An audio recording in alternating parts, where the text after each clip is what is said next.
ETF index mutual funds నేర్చుకుని stock మార్కెట్లో రాణించాలనుకుంటున్నారా? వెంటనే ఈ నెంబర్కి కాల్ చేయండి.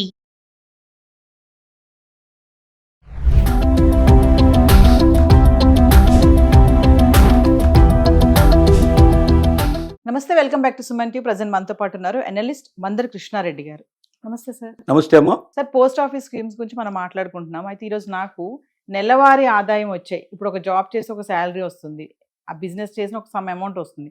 అలాగే పోస్ట్ ఆఫీస్లో కూడా కొన్ని పథకాల్లో నెలవారీ ఆదాయం వచ్చే పథకాలు ఏమైనా ఉన్నాయా? ఒకసారి మా వ్యూవర్స్. పోస్ట్ ఆఫీసు ఒక మంచి పథకాన్ని తీసుకొచ్చింది. ఈ పథకం ప్రకారంగా రిటైర్ అయిన వారు కానీ, గృహిణి కానీ, నిరుద్యోగులు కానీ నెలసరి కొంత ఆదాయం వాళ్ళకి, అంటే ఆల్రెడీ వస్తున్న ఆదాయానికి ఇంకొంచెం ఆదాయం తోడైతే సులభంగా ఎవరి దగ్గర చేబదులు చేయాల్సిన అవసరం లేకుండా, ఎవరి దగ్గర చేజాపాల్సిన అవసరం లేకుండా నెలంతా సాఫీగా పూర్తి చేసుకోవడానికి బడ్జెట్కి ఎంత తక్కువ పడుతుందో చూసుకొని దాని ప్రకారంగా కొంత అమౌంట్ను మనం డిపాజిట్ చేయగలిగితే పోస్ట్ ఆఫీస్లో నెలవారీగా మనకు వడ్డీ లభించే అవకాశం ఉంది.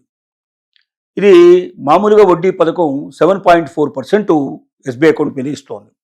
బ్యాంకులు అంత ఇవ్వవు, తక్కువ ఇస్తాయి. పోస్ట్ ఆఫీస్ ఎక్కువ ఇస్తుంది, మనకు తెలుసు. ఎందుకంటే పోస్ట్ ఆఫీస్ అనేది కేంద్ర ప్రభుత్వం చేత నడపబడేటువంటి సంస్థ, 100% గ్యారంటీ ఉండే సంస్థ. ఇంత ముందు కూడా మనం చాలాసార్లు ప్రస్తావించుకున్నప్పుడు ఇప్పుడు కూడా ప్రస్తావించుకోవాల్సిన అవసరం ఏంటంటే, బ్యాంకుల్లో మీరు ఎంత డబ్బు డిపాజిట్ చేసినా 5 లక్షలు మాత్రమే మీకు రిటర్న్ వస్తుంది. అంటే మీరు 5 లక్షల లోపల ఏదైనా డబ్బు దాంట్లో మీరు పెట్టుబడి పెట్టుకుంటే, రేపొద్దున మీరు దాచుకున్నట్టయితే ఏదైనా ఆ బ్యాంకు నష్టాల పాలైనా లేకపోతే కాలిపోయడం జరిగినా, అట్లాంటివి ఏమైనా జరిగినప్పుడు, ఏదైనా అనుకోని సంభవాలు జరిగినప్పుడు మీకు రిటర్న్ వచ్చేది, రిఫండ్ వచ్చేది ఎంత అంటే 5 లక్షలు మాత్రమే వస్తుంది. అంటే మీరు ₹1,00,00,000 దాచిపెట్టినా మీకు వచ్చేది 5 లక్షలే. ఒకవేళ 5 లక్షల లోపల దాచిపెడితే దానికి ఎంత అవుతుందో దాని ప్రకారంగా లెక్క కట్టిస్తారు. 3 లక్షలు దాచిపెట్టే 3 వస్తాయి మీకు. 5 లక్షలు అయితే 5 లక్షలు వస్తాయి. 5 లక్షల పైన అయితే మాత్రం మీకు వచ్చేది 5 లక్షలే. కానీ పోస్ట్ ఆఫీస్ లోపల ఎంత డబ్బు దాచిపెట్టినా ఏ ఒక్క రూపాయి మీకు నష్టం కాదు, ప్రతి రూపాయి మీకు చెల్లుబాటు అవుతుంది. కారణం ఏంటంటే ఇది 100% సెంట్రల్ గవర్నమెంట్. నేషనలైజ్డ్ బ్యాంకులో కూడా 51% మాత్రమే బ్యాంకు గవర్నమెంట్ సంబంధించిన దాంట్లో షేర్స్ ఉంటాయి. మిగిలినటువంటి 49% ప్రైవేట్ వాళ్ళకి ఇచ్చే అవకాశాలు ఉంటాయి. సెంట్రల్ గవర్నమెంట్ నడిపేటువంటి పోస్ట్ ఆఫీసుల్లో మాత్రం 100% గవర్నమెంట్ది తప్ప ప్రైవేట్ వాళ్ళకు దీంట్లో ఎక్కడ అవకాశం లేదు. కాబట్టి కేంద్ర ప్రభుత్వం చేత నడిపించేటువంటి సంస్థ కాబట్టి మన డబ్బు లక్షలు కాదు, 10 లక్షలు దాచుకున్నా, 25 లక్షలు దాచుకున్నా, ఒకవేళ పోస్ట్ ఆఫీసులు దివాలా తీసినా, లేకపోతే పోస్ట్ ఆఫీసులో ఎత్తేసినా, ఏ జరిగినా సరే కేంద్ర ప్రభుత్వం మన డబ్బుని పువ్వుల్లో పెట్టి మన చేతులు పెడుతుంది. మనం భయపడాల్సిన అవసరం లేదు, నిశ్చింతగా నిద్రపోయే అవకాశం ఉంది. ఇది దృష్టిలో పెట్టుకోవాల్సింది. ఇప్పుడు కొత్త పథకం గురించి మనం మాట్లాడుకున్నాం. కొత్త పథకం లోపల ఏంటంటే, ఎవరైనా ఒకవేళ ₹1000 ఈ పథకాన్ని ప్రారంభించవచ్చు. ₹1000 స్టార్ట్ చేయొచ్చు. అలా ఒకవేళ వాళ్ళు ఎవరైనా ఒక ₹1000 నుంచి ₹1,00,000, ₹1,50,000 పెట్టారనుకుందాం ఒకేసారి. ఈ ₹1,50,000 దాచుకున్నట్టయితే వాళ్ళకి వచ్చేది ఎంత ఆదాయం? ప్రతి నెల సుమారుగా 925 రూపాయలు సుమారుగా వస్తుంది వాళ్ళకి. ₹1,50,000 పెడితే ఎవ్రీ మంత్ ₹925 వాళ్ళకి చేతి. అలా కాకుండా ₹3 లక్షలు దాచుకున్నట్టయితే ₹2,225 దాకా సుమారుగా వాళ్ళకి వచ్చే అవకాశాలు ఉన్నాయి. ఒకవేళ వాళ్ళు సింగిల్ పర్సన్ ఒక్కరు మాత్రమే అయితే 9 లక్షలు మాత్రమే పెట్టాలి. ఒకరికి మ్యాక్సిమం పెట్టగలిగే డబ్బు ఎంత దీంట్లో అంటే 9 lakhs మాత్రమే సింగిల్ అకౌంట్ కింద. అలాగే ఇద్దరు కలిసి అయితే 15 లక్షలు పెట్టచ్చు. సింగిల్ అకౌంట్ కింద మాత్రం 9 లక్షలు మాత్రమే దాచుకోవాలి. 9 లక్షలు దాచుకున్నట్టయితే సుమారుగా వాళ్ళకి ఎంత వస్తుంది?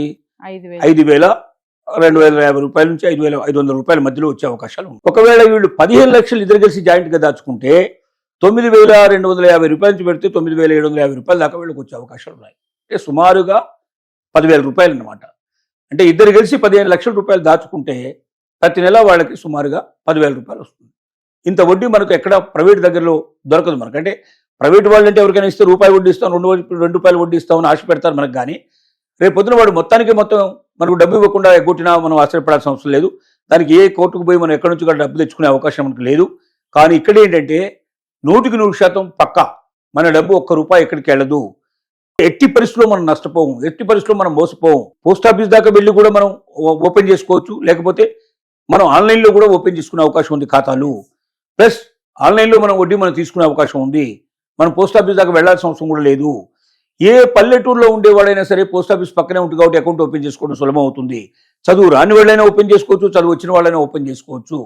ఇంత ఈజీగా, ఇంత 100% గ్యారంటీ ఉండే పద్ధతిలో ఇంత ఎక్కువ వడ్డీ రేట్లు, అంటే నిబంధనల ప్రకారంగా చట్టబద్ధంగా ఇంత ఎక్కువ వడ్డీ రేటు రావడం అనేది చాలా కష్టంతో కూడుకున్న పని. అలాంటి ఒక వడ్డీ రేటు ఇచ్చేటువంటి అవకాశం ఉన్నటువంటి పోస్ట్ ఆఫీసుల్ని ప్రతి ఒక్కరు ఆలోచన చేయాలి. మన దగ్గర డబ్బు ఉంటే ఊరికే మన దగ్గర పెట్టుకుంటే కన్నా ఇందులో పెట్టుకోవడం మంచిది. ప్రైవేట్ వాళ్ళకి ఎవరికైనా ఇస్తే అసలే డబ్బులు రాకపోయినా మనం ఆశ్చర్యపడాల్సిన అవసరం లేదు.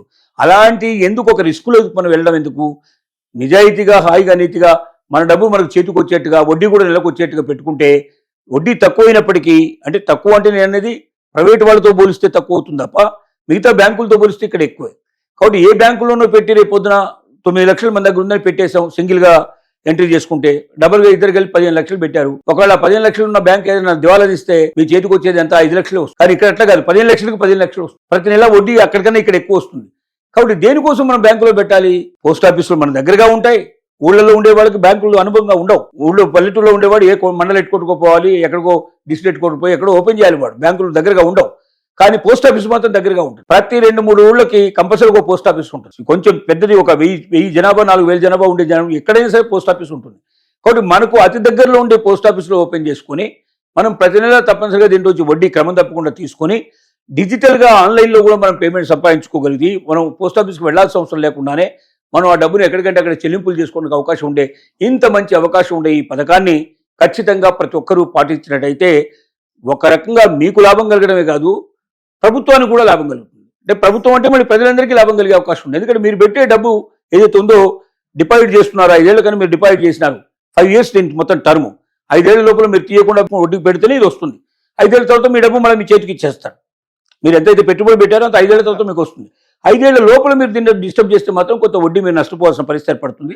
అది దాన్ని బట్టి ఎప్పుడు మీరు విత్డ్రా చేస్తారనే దాన్ని బట్టి ఆధారపడండి. 5 ఏళ్ల దాకా విత్డ్రా చేయకపోతే మీకు మొదలుపెట్టిన రోజు నుంచి 5 ఏళ్ల దాకా ప్రతి నెల క్రమం తప్పకుండా మీకు వడ్డీ వస్తుంది. 5 ఏళ్ల తర్వాత మీ డబ్బు మీకు వాపసు వస్తుంది. 100% దీనికి గ్యారంటీ ఉండేటువంటి పుచ్చికత్తుగా కేంద్ర ప్రభుత్వం ఉంటుంది. కాబట్టి ఇది అన్నిటికన్నా సేఫ్ అయినటువంటి మంచి వడ్డీ పథకం. Thank you.